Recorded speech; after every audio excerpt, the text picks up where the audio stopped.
Veamos ahora un caso con transformaciones. Tenemos aquí en esta planilla datos sobre costo operativo de varias plantas petroquímicas en dólares por tonelada. Son plantas que producen la misma cosa. 21,4 dólares por tonelada, 20 dólares por tonelada. Y también tenemos los datos de las capacidades nominales de las plantas, tamaño de las plantas en toneladas por hora, ¿verdad? En economía se sabe que para esta industria las plantas de mayor tamaño son más eficientes, tienen costos menores. Es una industria con economías de escala. A mayor escala, mayor la eficiencia. Vamos a tratar de pronosticar el costo operativo de una planta nueva con un tamaño X. O sea, vamos a tratar de explicar el costo mediante la producción nominal. Vamos a pegarle primero una mirada gráfica a la cuestión. Vamos a insertar un gráfico de dispersión, por supuesto, y observamos los costos en el eje vertical y en el eje horizontal las capacidades de planta.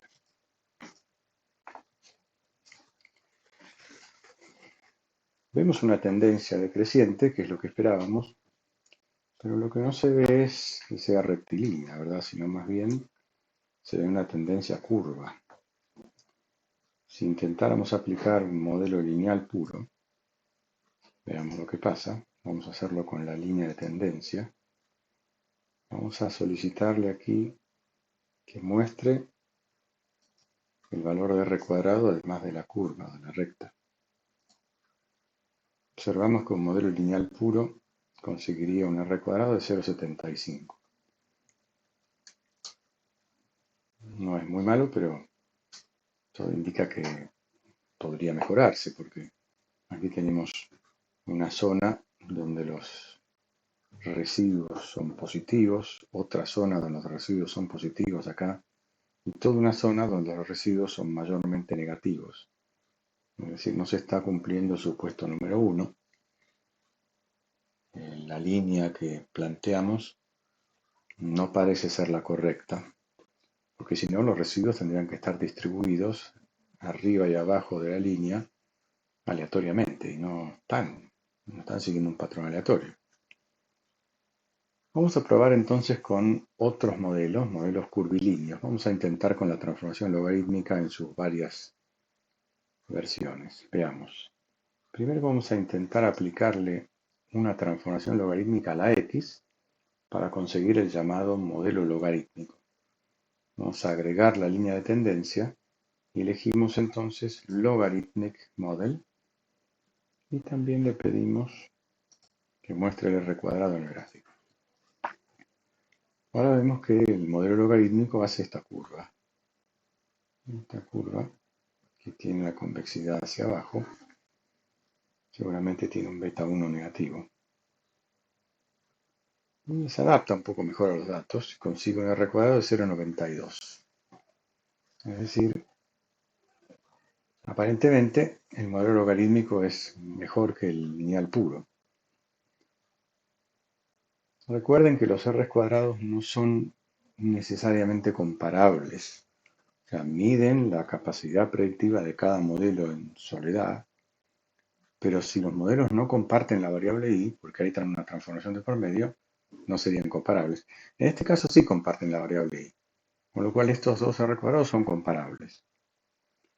Vamos a descartar entonces el modelo rectilíneo, la línea lineal puro, porque fue superado por el logarítmico. Y vamos a intentar otro. Vamos a intentar ahora un exponencial. Agregamos una línea de tendencia, elegimos la exponencial y obtenemos aquí otra curva que es más suave, ¿ven? La verdad que prácticamente coinciden las dos, pero esta es la nueva, esta es la exponencial, menos curva. Me gustaría poder ver el R cuadrado. Ahí está, 0,83. No es tan bueno como el modelo logarítmico. En este caso, los dos R cuadrados no son comparables directamente porque el modelo exponencial, la variable y tiene un logaritmo. Pero bueno, vamos por el momento a quitarla porque la diferencia de R cuadrado es bastante importante. Por más que no sean directamente comparables, tendríamos que hacer un análisis más fino, pero vamos a trazar el último modelo que tiene logaritmo en las dos variables, tanto la x como la y es el potencial. No polinomial, sino power, potencial. Y aquí encontramos, está difícil de discernir la curva, pero esta que pasa por arriba, en esta zona, muy bien, acierta con estos puntos, y alcanza un R cuadrado de 0,95. En este caso también la y tiene un logaritmo, con lo cual estos dos R cuadrados no son exactamente comparables. Pero parece en principio el mejor modelo.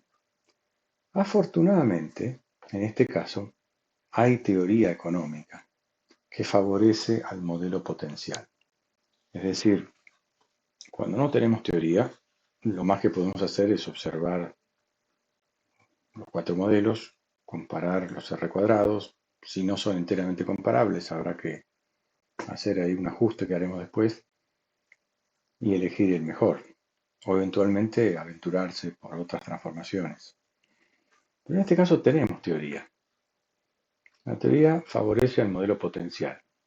Entonces, apoyado en esa teoría, vamos y también confirmando que el R cuadrado es el más alto de todos, vamos a seguir por ese lado, ¿sí? Vamos entonces a estimar el modelo potencial para tener todos sus detalles, transformando los datos. Entonces, esta va a ser la capacidad de planta y este el costo.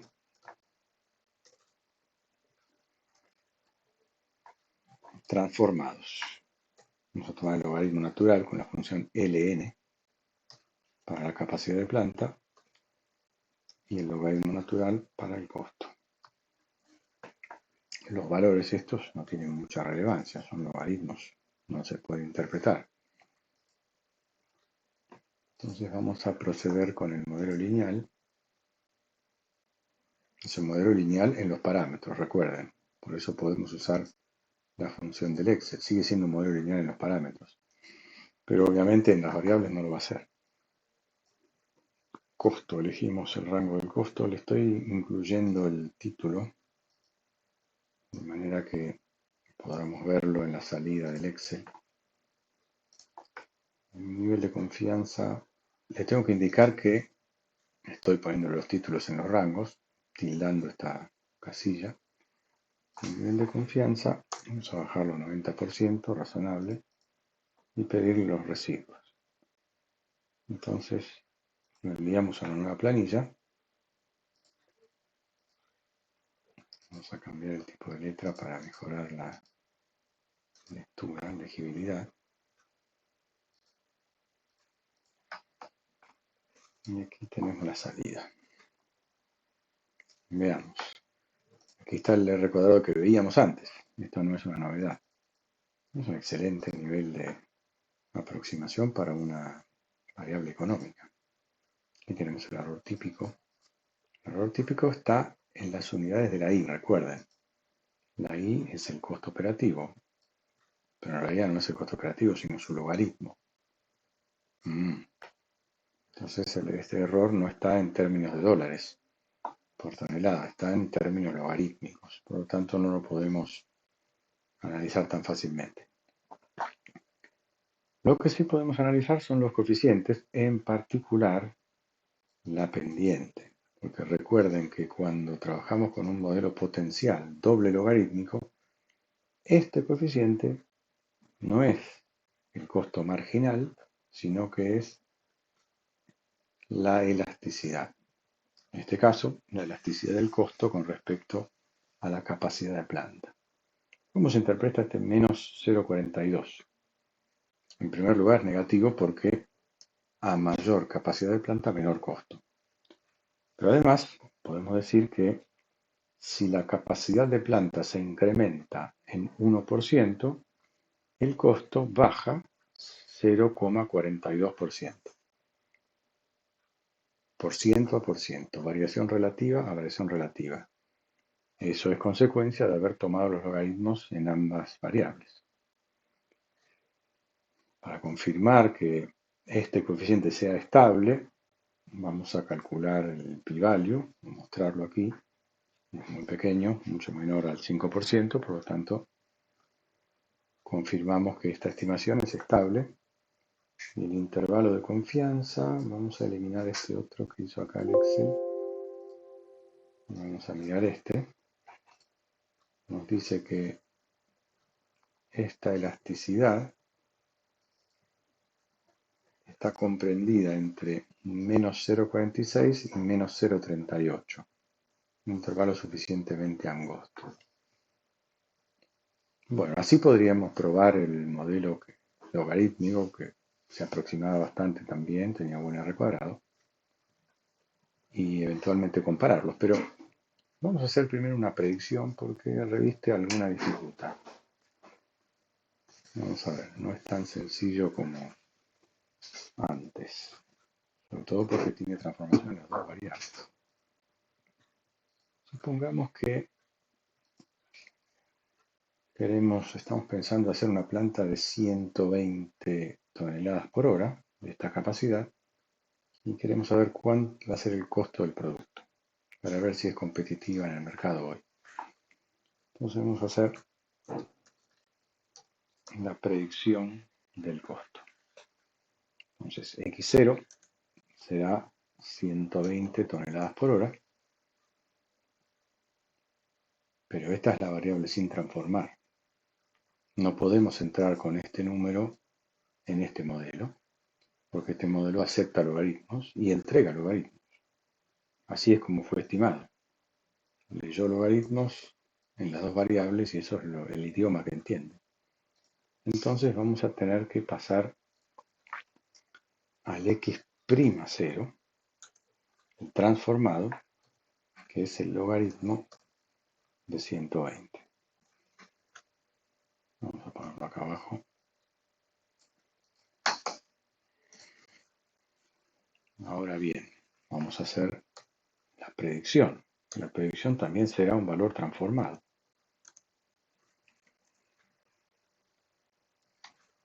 Beta 0 o B0 más B1 por el x'0 y sale un logaritmo de costo. Este es un I'.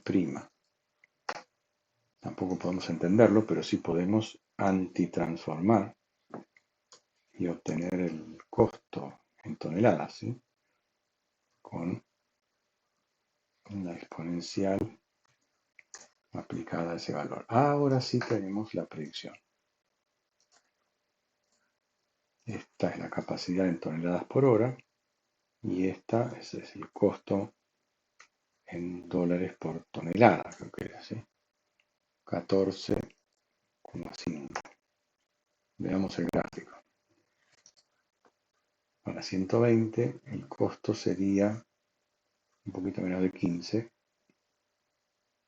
Ven ustedes, que viene a ser este 14,5 de acá. ¿Se entiende cómo producir entonces el pronóstico? Entramos con el logaritmo de x, o sea, x', y automáticamente el modelo, al calcular b0 más b1 por x', arroja un i', un transformado. Y para calcular el i, tenemos que antitransformar. Si hubiéramos usado el modelo logarítmico, esta parte tendríamos que haberla hecho, pero el resultado que habríamos obtenido habría sido directamente una i, porque la i no estaba transformada, en el caso del modelo logarítmico, que tiene solo logaritmo en las x. Vamos a construir el intervalo de predicción. Para el intervalo de predicción tenemos que usar las expresiones de la teoría. Vamos a traerlas rápidamente de una transparencia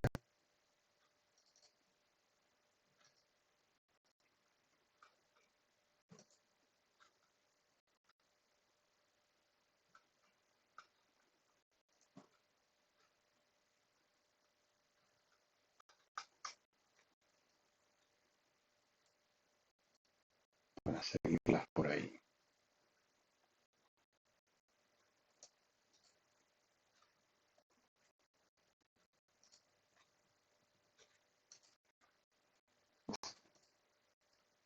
Aquí tenemos las expresiones. Vamos a ver cómo usamos estas expresiones para el intervalo de predicción cuando hay transformación. Sobre todo, la transformación es en la I. Muy bien. El modelo entiende de I, entiende de I primas. Entonces el intervalo lo vamos a tener que construir para I prima. Y luego antitransformar los dos límites. Necesitamos el T de student. T aquí con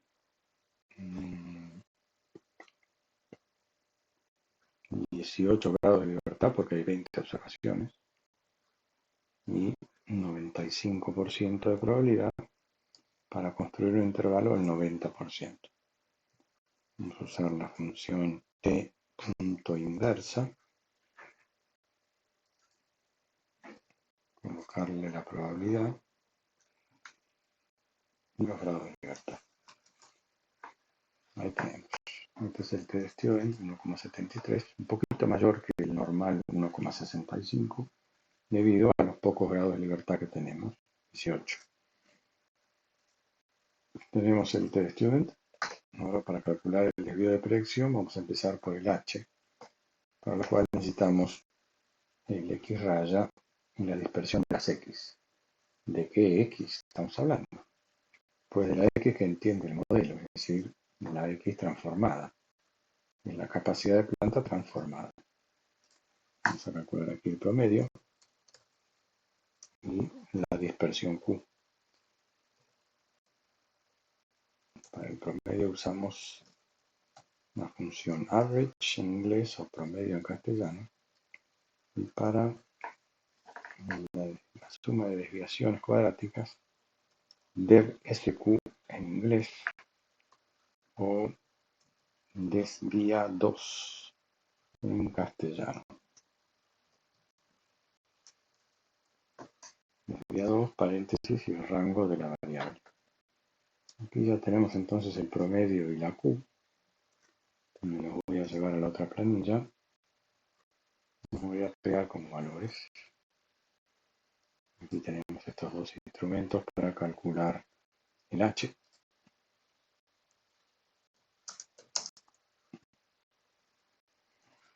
Uno sobre N, que es 20, más X0.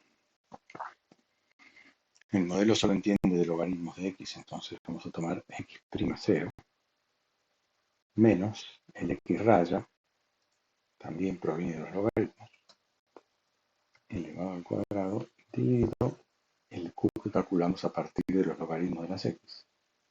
Y ahí tenemos el valor H00.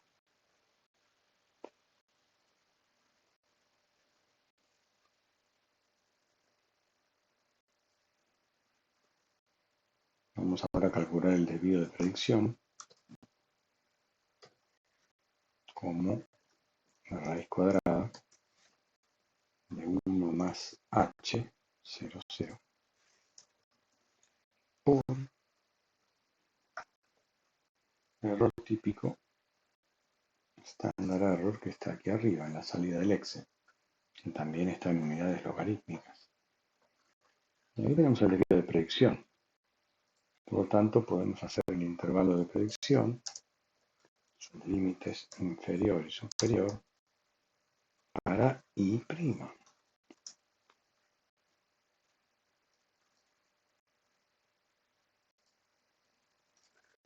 Vamos a calcular. el pronóstico de I' menos el testStudent por el desvío de predicción. Y ahora lo mismo, pero con un signo más. El pronóstico de I' más testStudent por el desvío de predicción. Tenemos los dos límites, parecen muy cercanos uno al otro, muy angosto el intervalo, pero vamos a ver lo que pasa cuando deshacemos la transformación. Y ahora aplicamos la transformación inversa del logaritmo y tenemos los dos costos. Estos ya están en unidades de I, en dólares por tonelada, ¿no? Fíjense que estos límites que parecían muy cercanos en I' son un poco más abiertos en I.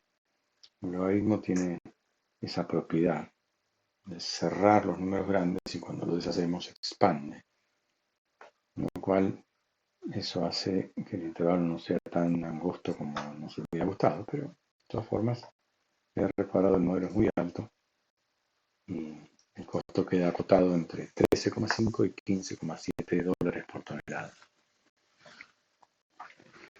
En resumen, entonces, para hacer una predicción con un modelo doblemente transformado, tanto la X como la Y, tenemos que recordar transformar la X antes de empezar, aplicar el pronóstico del modelo que arroja el valor de I transformado, I', y antitransformarlo. Y si queremos hacer un intervalo, el intervalo va a ser para I'. Seguimos todo el procedimiento de siempre con los logaritmos de X y obtenemos el logaritmo de Y, que hay que antitransformarlos para obtener los valores de I. ¿Cuántas vueltas tiene esto? Ahora, supongamos que quisiéramos comparar este R cuadrado con el del modelo logarítmico. Y dijimos no son enteramente comparables porque el modelo logarítmico no tiene transformación en la I. En cambio, este sí, el modelo potencial sí. Entonces, un R cuadrado es una parte de la dispersión de la I y otro es una parte de la dispersión de la I transformada. No son enteramente comparables. Vamos a recalcular el R cuadrado de este modelo en la I, en vez de la I'. Para eso, lo que tenemos que hacer son las predicciones del modelo, que de hecho aquí las tenemos. Predicted costo. Aquí tenemos las predicciones y tenemos también los residuos, pero estos residuos no nos van a servir directamente. Estas son las predicciones en logaritmos. Vamos a calcular las predicciones verdaderas, antitransformando estos logaritmos. Y ahora tenemos las predicciones en dólares por tonelada. Recién ahora vamos a poder calcular los residuos verdaderos en dólares, que antes no teníamos residuos logarítmicos. ¿Cómo? Comparando contra los verdaderos costos. Acá tenemos la I sombrero, la I estimada,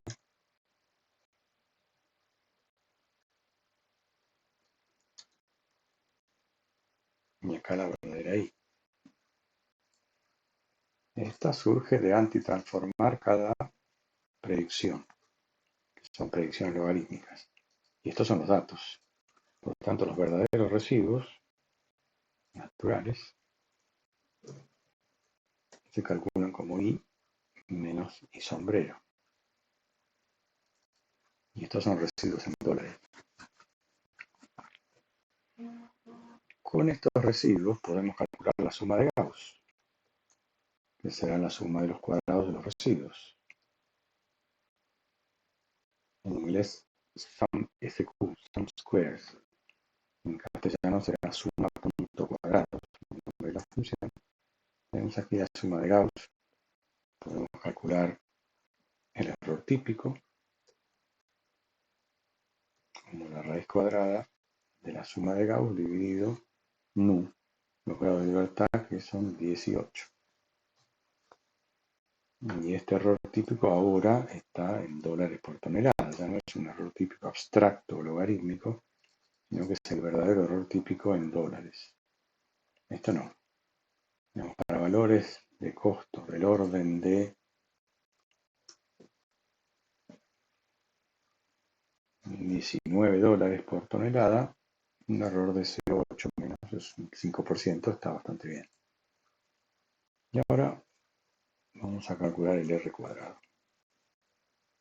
Para calcular el R cuadrado necesitamos la suma de Gauss, que es la varianza residual, la dispersión residual, y la dispersión de la sí, la verdadera dispersión de la sí.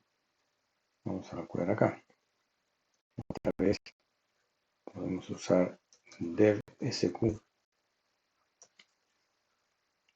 o en castellano desvía 2, número 2. Ese es el nombre de esta función en castellano que calcula la suma de los cuadrados de las diferencias de estos valores con la media. Eso es lo que hace esta función desvía 2. O sea, la dispersión. Pero la dispersión original, la de los datos. Porque estos son los datos. Entonces, el R cuadrado será 1 menos la dispersión residual dividido la dispersión original. Ya estamos en 0,95. Muy parecido al original, en vez de 0,958, 0,953. Tenemos suerte que la diferencia es muy ligera, pero podría ser mayor. Este R cuadrado, correspondiente al modelo potencial doble logarítmico, es comparable con el R cuadrado del modelo logarítmico. Entonces el modelo potencial alcanza un R cuadrado verdadero en términos de la I de 0,953. Y el modelo logarítmico, solamente logaritmo de la X, alcanza un 0,92 en la Y, porque la Y no ha sido transformada, por lo tanto es comparable. Concluimos entonces que el modelo potencial, como dice la teoría, supera a los otros modelos considerados.